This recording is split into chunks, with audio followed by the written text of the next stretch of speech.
দেখুন 55 মিনিটও আর নেই, 54 মিনিট পরেই জো বাইডেন এবং মোহাম্মদ ইউনুসের মিটিং। তার আগে মোহাম্মদ ইউনুস আসলে কি কি ধামাচাপা দিচ্ছে আপনারা ছোট ছোট ক্লিপ গোটা বিশ্বে ছড়িয়ে দিন। প্রয়োজনে ইউনাইটেড নেশনসকে ট্যাগ করুন, প্রয়োজনে ইউনাইটেড স্টেটসকে ট্যাগ করুন, আমেরিকাকে ট্যাগ করুন, রাশিয়াকে ট্যাগ করুন, যাকে ইচ্ছা ট্যাগ করুন, কিন্তু এই কথাগুলো ছড়িয়ে দিন। মোহাম্মদ ইউনুস ভালো ভালো গুটি গুটি গুড বয় হয়ে আসলে গিয়ে কি কি জিনিস বলবে না, yes sir no sir, yes sir no sir, yes sir no sir. আরে বাংলাদেশের মানুষ কেন কারোর গোলাম হবে?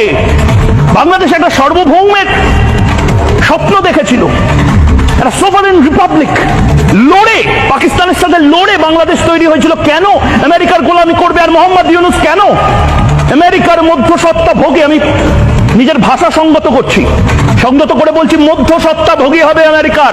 বাংলাদেশের মানুষের কি মান ইজ্জত নেই? বাংলাদেশের মানুষ এবার মোহাম্মদ ইউনুসের বিরুদ্ধে গর্জে উঠবে এবং সেই খবর আমার কাছে আসছে।